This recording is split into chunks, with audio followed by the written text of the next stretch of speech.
Last week, Football Outsiders did a piece called 4 Downs, NFC East, where they looked at the Dallas Cowboys and each of their NFC East rivals. It was an off-season preview for each of the teams, giving a rundown of each team's biggest roster hole, their pending free agents, and off-season priorities. For the Dallas Cowboys, they listed defensive back as the team's biggest hole to fill. Here's what they had to say. Heath cannot tackle. We noted last year in this space that Heath had more missed tackles, 11, than defeats, 6.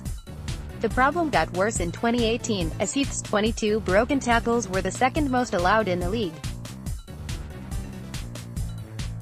Heath just isn't a starting caliber strong safety, he's a quality special teams player who has been promoted beyond his skill set. Bringing in a new safety, either strong or free, as Woods would do just fine moving into this strong safety position, would help a defense that ranked 19th or worse when covering tight ends, running backs, or third wideouts. In addition, cornerback Chidobe Awuzie finished 81st out of 85 qualified cornerbacks in success rate. Replacing either Heath or Awuzie, or preferably both, would help a defense that hasn't finished in the top 10 against the pass since 2007. Brian Knowles, FootballOutsiders.com. They aren't wrong. The piece, which is a good read to get a handle on what the Cowboys' division rivals will be facing this offseason, also mentions that the Dallas Cowboys found some players in the secondary in Byron Jones and Xavier Woods. They mentioned both players as bright spots for a secondary that had struggled for most of the last 6 years. The Dallas Cowboys have a few holes to fill as they approach free agency and the NFL draft. Safety, defensive tackle, wide receiver, and tight end are probably the most important positions that the Cowboys front office needs to address when free agency and the draft come over the next couple of months. Heath, who had previously been a reliable player, even if he wasn't spectacular, took a step back this season and was not nearly as effective in run or pass defense. Too many times he got carried by ball carriers as he attempted to strip the ball out instead of trying to bring them down 5 yards earlier. Knowles mentioned what I mentioned the other day, that Xavier Woods has the versatility to play both safety spots, and play them really well, which allows the Cowboys to have some flexibility in their safety pursuit. They'd have to be locked in to one type of safety. While Knowles accurately assesses the Heath situation, I think Chidobe Awuzie is another story. Yes, Awuzie wasn't good for the first half of the season, but down the stretch, he played much better. Through the first 9 weeks of the NFL season, Awuzie allowed a quarterback rating of 128.3, which was the 9th worst rating allowed among cornerbacks who played at least 212 coverage snaps. He allowed 2.07 yards per snap, which was the 3rd worst in the NFL in that same time frame. Over the final 10 weeks of the Cowboys season, including the wild card and divisional rounds of the playoffs, Awuzie allowed a passer rating of just 77.2, which was good for 17th in the NFL, just behind Jalen Ramsey. In that same time frame, he only allowed 2 touchdowns into his coverage, tied with Patrick Peterson. In yards per coverage snap, Awuzie gave up 0.95 yards per coverage snap, which was the 23rd best mark over the last 10 weeks of the season, better than Richard Sherman and Byron Jones. Chidobe Awuzie's second half of the season is really something for him to build off of heading into his 3rd season in the NFL. Remember, much of his rookie season was wiped out due to injuries in training camp and through the season, so he didn't get regular playing time. That will hurt your year 1 to 2 development. Hopefully he'll get another full off-season at cornerback this year and be able to improve off of his stellar second half of 2019. The Dallas Cowboys are on the right track with their secondary. Anthony Brown continues to be one of the better slot cornerbacks in the NFL, and Jordan Lewis might be the best 4th cornerback in the league. Add a safety like Earl Thomas or Landon Collins to the mix and they'll have a complete unit that will give opposing offenses fits in 2019.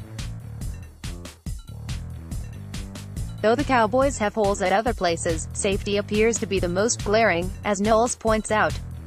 With a draft and free agent class that is deep at the position, the Cowboys are going to have an excellent opportunity to upgrade the position and potentially complete their defense. They are only a few pieces away from being legit Super Bowl contenders in the NFC, and this offseason they need to go all in to make sure that happens. The tumultuous case of Dallas Cowboys defensive end Randy Gregory looked to be heading in the right direction in 2018. He was reinstated last summer and able to participate in training camp, and was played very well for the Cowboys in the 2018 season, racking up 5 sacks and being the disruptive player they expected when they selected him with their second-round pick in the 2015 NFL Draft. Well, the comeback story that is Randy Gregory is facing another hurdle today, as Adam Schefter is reporting that the Cowboys defensive end has been suspended indefinitely for violating the policy and program for substances of abuse. Randy Gregory of the Dallas Cowboys has been suspended indefinitely for violating the policy and program for substances of abuse and the terms of his conditional reinstatement. Gregory will now be at the mercy of NFL Commissioner Roger Goodell if he wants to get back into the NFL. According to the policy, Gregory will not be allowed to practice with the team or work out at the team's facility in Frisco, Texas until he's reinstated by Goodell. If he's reinstated, Cowboys VP Stephen Jones today on Randy Gregory, certainly he has his challenges, continues to have them. I don't think those things go away. We're going to keep working and cheering for him. I think he's just got to take the next step both on and off the field. It's a disappointing turn of events for Gregory and the Cowboys. It appeared that the Cowboys finally had the bookend pass rushers that they'd been looking for years. Gregory proved capable of creating pressure consistently and disrupting the passing game. That progression will now take yet another step back. Gregory will now have to get his mental health and sobriety back on the right track. The Cowboys will now turn to Tyrone Crawford, Taco Charlton, Durance Armstrong, NFL free agency, and the NFL draft to attempt to find production to fill Gregory's shoes. Go ahead and add defensive end to the list of Cowboys needs moving forward. Defensive tackle David Irving, who is set to be an unrestricted free agent this year, took to Instagram yesterday to defend his value as an NFL player. Unfortunately for Irving, his track record over the last 4 seasons with the Dallas Cowboys tells a different story from his own. Just last week, it was being reported that the Cowboys did not plan to make any effort to re-sign Irving. That may be what pushed David to make a post like this one, wanting to plead his case before free agency opens on March 13th. Here is the full text of Irving's social media post: "I'm in the NFL because I'm great at what I do. I'm not in the NFL because I'm an Eagle Scout, or the perfect model citizen. I didn't put on a mask or kiss ass to be where I am. I'm here on natural ability. This is God's plan, not mine. Trust me, I'm adjusting to it as well. Once I step on the field and stop performing, then we have a problem." So does anyone have anything to say about my play? The model citizen comment took me back about 25 years to the heyday of my all-time favorite NBA player, Charles Barkley. In 1993, Barkley famously did a commercial for Nike in which he declared, "I am not a role model, and I am paid to wreak havoc on the basketball court." I agreed with Barkley then, and I agree with that notion now. The idea that professional athletes need to have better behavior than the average person, or set an example for children, always has been and always will be silly. They are modern-day gladiators, and we wouldn't care one bit about their personal lives if they weren't in the business of entertaining us. Commercial for Nike, featuring Charles Barkley. Recorded in 1993. But unlike David Irving, Sir Charles didn't allow his edgy behavior to interfere with his game. He was an MVP, 11-time All-Star, and a first-ballot Hall of Fame inductee. He recognized that he actually had to be active to wreak havoc. That's what Irving doesn't seem to get. In 4 seasons, David has only appeared in 37 of a possible 64 regular season games. He's started each of the last years with a 4-game suspension, one for performance-enhancing drugs and the other for illegal drug use. In 2018, Irving appeared in just 2 games in October and then vanished for the remainder of the season with a high ankle sprain. Over time, it was reported that Irving was missing meetings and practices while also dealing with personal issues related to the custody of his daughter. In his Instagram post, David said, "Once I step on the field and stop performing, then we have a problem." He doesn't seem to get that missing 14 of 16 games is just as bad. Dallas Cowboys DL David Irving. There is no question that David Irving can produce when he actually plays. In 2017 he posted 7 sacks in just 8 games, which is why Dallas gave him a second-round tender as a restricted free agent last offseason. Had Irving built on that performance in 2018, then we wouldn't be having this discussion. The Cowboys might have been having to decide which defensive linemen they wanted to use their franchise tag on between David and DeMarcus Lawrence. But instead, Irving killed his chance with a Dallas team that actually has a big need at defensive tackle and plenty of cap space. The fact they're moving on from him says volumes about his work ethic and desire for the game. Yes, he gets results on the field. Irving's been blessed with a natural size and athleticism that most football players could only wish for. The Cowboys aren't moving on because he's not a model citizen, that's never been a prerequisite to play here. Dallas is moving on because David Irving's a bad teammate and employee, and all that natural talent is worthless when he can't get on the field. Dallas Cowboys DL David Irving. Some of you are probably wondering why the Cowboys wouldn't simply give Irving a cheap deal to stick around. After all, if he gets suspended again, he doesn't count against your 53-man roster limit. The fact that the team isn't pursuing that, unlike their ongoing loyalty to a guy like Randy Gregory, says volumes about how they perceive David's desire to play football. Dallas will deal with character issues, as we also saw when they got in bed with Greg Hardy a few years back. If a guy can help them win, the Cowboys have proven willing to ignore a lot when it comes to personal conduct and reputation. But once that conduct limits your ability to actually play and contribute to winning, then what good are you? David Irving is going to have to realize that if he wants to have an NFL career,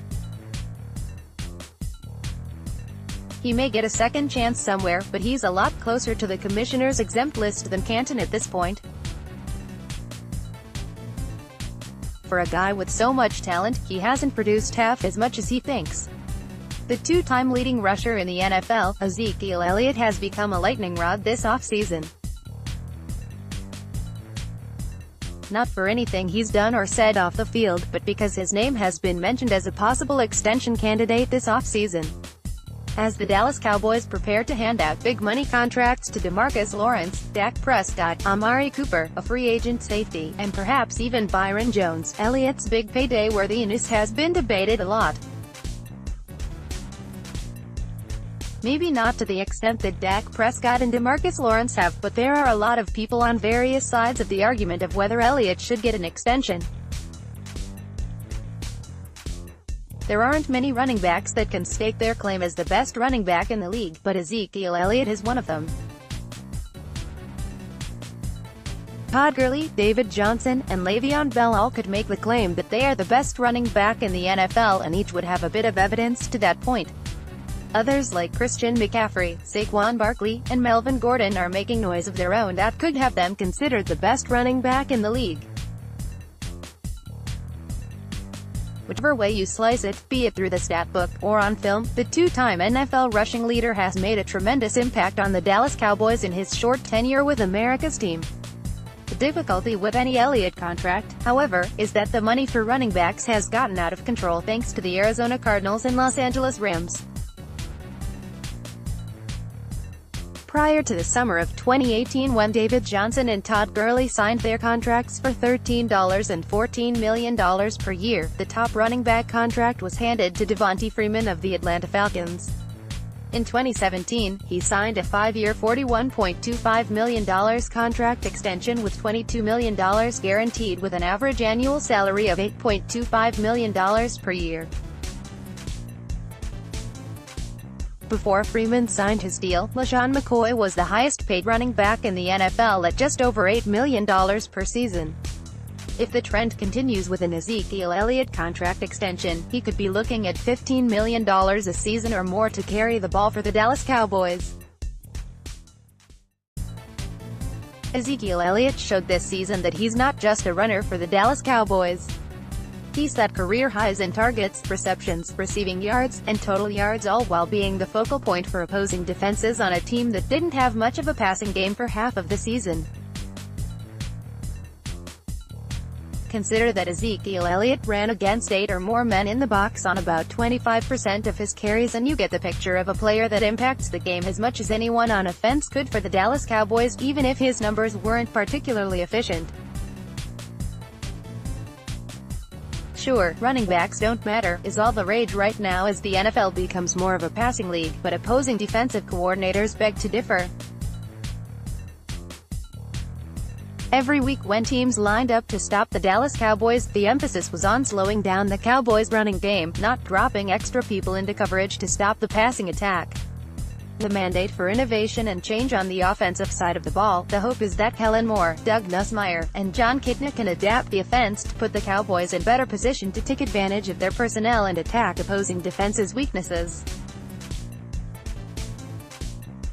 Watching the Dallas Cowboys run into 9-man fronts got really old in 2018, and with a change in the offensive hierarchy to Kellen Moore, who comes from more of a spread background, the Dallas Cowboys should look to spread their opponents out more, which should allow Elliott more space to run. As great as he is at running the football, that isn't the only thing that Elliott brings to the table. Ezekiel Elliott has become a leader in the Cowboys locker room. For a young team still growing an identity in the NFL, leadership is valuable, and Elliott has not only been a vocal leader, but he's led by example as well. There are few players that personify the message that Jason Garrett delivers ad nauseum better than Ezekiel Elliott.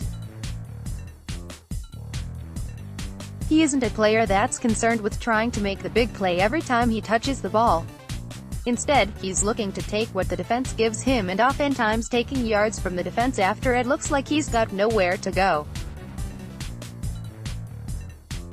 Elliott is the personification of dirty yards.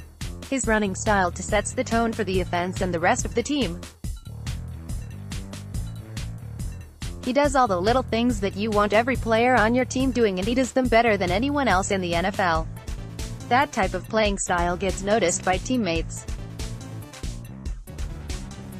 When guys have elite skill, but also do the dirty work for your team, other players rally around them and look to them for leadership. Whether you realize it or not, Elliott is a leader for the Dallas Cowboys. You don't usually hear of running backs being leaders on a team.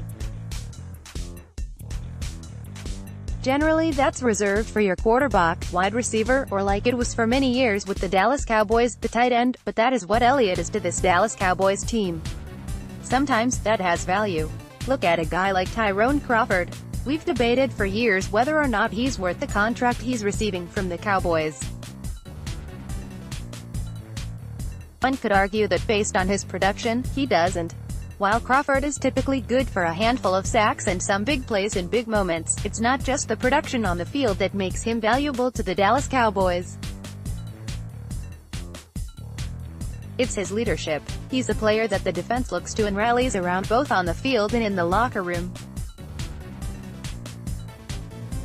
He may not be the best player on the team, but he's an important voice. The same can be said for Ezekiel Elliott. Not only does he provide elite production, he's seen as a leader on the team. When factoring in Elliott's next big contract, that leadership can't be understated. Every team needs the guys that are the glue to keep a team moving forward. With Elliott, the Cowboys get the best of both worlds. Elite running ability and valuable leadership. And that is hard to put a price on.